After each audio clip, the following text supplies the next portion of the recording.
কেমন আছেন? It's a real honor for me. Great moment. Thank you. আসেন। আপনি এখানে বসুন।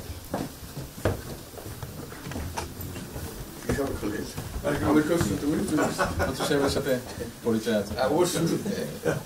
মিস্টার হুমায়ুন।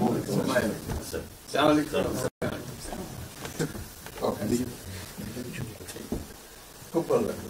আমার শরীর ভালো আছে। আপনার শরীর ভালো আছে? চলছি, টেনে টেনে চলছে। আমি বুঝতে পারছি। কঠিন অবস্থা। আম্মা সালাম জানিয়েছেন। আমার অসংখ্য অনেক সালাম দিন। বসি স্যার একটু। বসেন।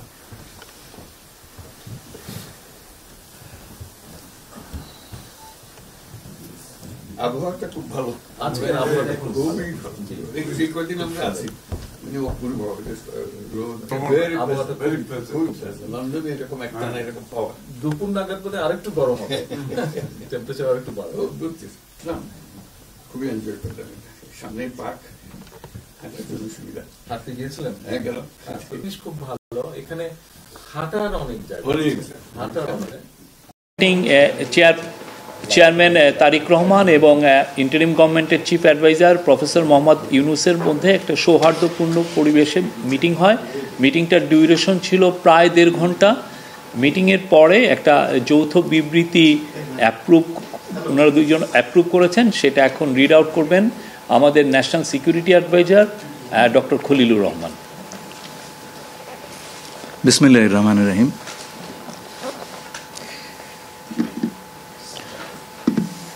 মাননীয় প্রধান উপদেষ্টা এবং বিএনপির ভারপ্রাপ্ত চেয়ারম্যান দুজনের অনুমোদিত যৌথ বিবৃতিটি আমি পাঠ করে শোনাচ্ছি। আজ বিএনপির ভারপ্রাপ্ত চেয়ারপারসন জনাব তারেক রহমান লন্ডনে সফররত প্রধান উপদেষ্টা প্রফেসর ডক্টর মোহাম্মদ ইউনুসের সাথে সাক্ষাৎ করেন। অত্যন্ত সৌহার্দ্যমূলক পরিবেশে তাদের বৈঠক অনুষ্ঠিত হয়। জনাব তারেক রহমান প্রধান উপদেষ্টার কাছে আগামী বছরের রমজানের আগে নির্বাচন আয়োজনের প্রস্তাব করেন। দলের চেয়ারপারসন বেগম খালেদা জিয়াও মনে করেন ওই সময় নির্বাচন অনুষ্ঠিত হলে ভালো হয়।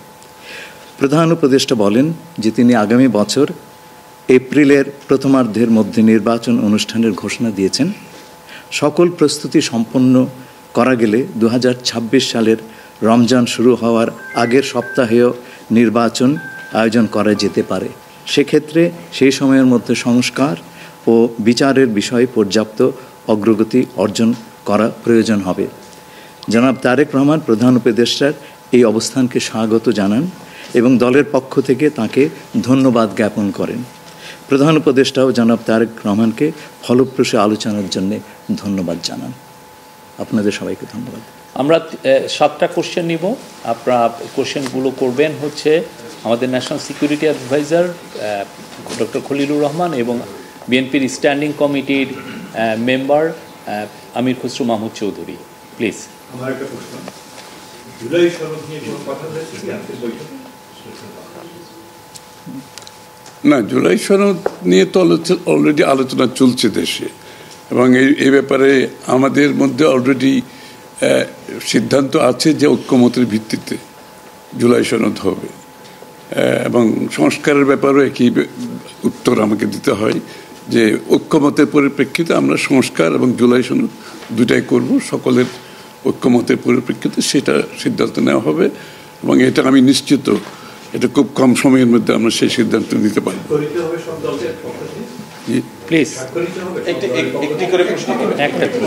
হ্যাঁ, ঐক্যমত যেখানে হবে স্বাভাবিকভাবে ঐক্যমতের পরিপ্রেক্ষিতে যে সিদ্ধান্ত হবে স্বাক্ষরিত তো হবেই, না হওয়ার কোনো কারণ তো নেই।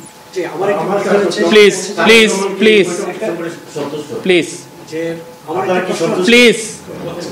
উনি প্রশ্নটি হচ্ছে যে যেটি বারবার যে কথাটি বলা হচ্ছে যে রুটম্যাপ, নির্বাচনের রুটম্যাপ, নির্বাচনের একটি সঠিক তারিখ নির্ধারণে আসলে সমস্যাটা কোথায়?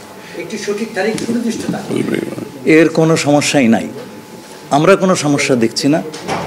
কেউ দেখলে পারে এটা ভুল দেখছেন। নির্বাচনের সম্পর্কে আজকে যৌথ বিবৃতিতে আমরা বলে দিয়েছি দুপক্ষই, এবং নির্বাচন কমিশন আমরা আশা করব শীঘ্রই একটা তারিখ ঘোষণা করবে। শুধু কি নির্বাচন নিয়ে কথা হয়েছে নাকি দেশের রাজনৈতিক পরিবেশে অন্যান্য বিষয় নিয়ে কথা হয়েছে? সব বিষয়ে আলোচনা তো হবে, স্বাভাবিক। আমরা তো নতুন বাংলাদেশ গড়ার প্রত্যয় নিয়ে সামনের দিকে এগোচ্ছি। সবাই আমরা চাই দেশ গড়ার যে প্রত্যয় আমরা নিয়েছি, আমরা ঐক্যবদ্ধভাবে সেই কাজটা করব। শুধু নির্বাচনের আগে নয়, নির্বাচনের পরেও বাংলাদেশ গড়ার যে প্রত্যয় নিয়ে আমরা সবাই ঐক্যমত হয়েছি, সেটা আমরা সামনের দিকে এগিয়ে নিয়ে যাব। একজন প্লিজ উনি বলুন। সংস্কার নিয়ে যে দীর্ঘ আলোচনা হচ্ছিল, সেই সংস্কার বিষয়ে বিএনপির পক্ষ থেকে বা তারেক রহমান সাহেবের পক্ষ থেকে আপনারা কিভাবে রিঅ্যাক্ট করেছেন? যে আবার স্যার আমি শুনি, যে সংস্কার নিয়ে যে বর্তমান সরকারের যে একটা বিশাল রূপরেখা তৈরি হয়েছে, একটা বিশাল তালিকা, সেই তালিকা নিশ্চয়ই আজকে আপনাদের সামনে উপস্থাপন করা হয়েছে। যে সংস্কার বিষয়ে আপনাদের মতামত কি, বিএনপি কিভাবে সেটাকে? না, এটা তো পরিষ্কার। এটা এখানে না বোঝার কোনো কারণ নাই। বিষয়টা হচ্ছে সংস্কার। চিফ অ্যাডভাইজার সাহেব, তারেক রহমান সাহেব, আমরা সবাই একই কথা বলছি। যে বিষয়গুলোতে ঐক্যমত হবে সেগুলোতে সংস্কার হবে, তাই না? তো সংস্কারের বিষয়টা একটা চলমান প্রক্রিয়া। এমন না যে সব সংস্কার এখন শেষ হয়ে যাবে। এটা নির্বাচনের আগেও কিছু সংস্কার হবে যেখানে ঐক্যমত হবে, আর নির্বাচনের পরেও সংস্কার অব্যাহত থাকবে। কারণ আমরা যেই দেশ গড়ার প্রত্যয় নিয়েছি, সংস্কারের প্রয়োজনীয়তা সবাই অনুভব করছে এখানে। সুতরাং আগে পরে সংস্কার চলতে থাকবে।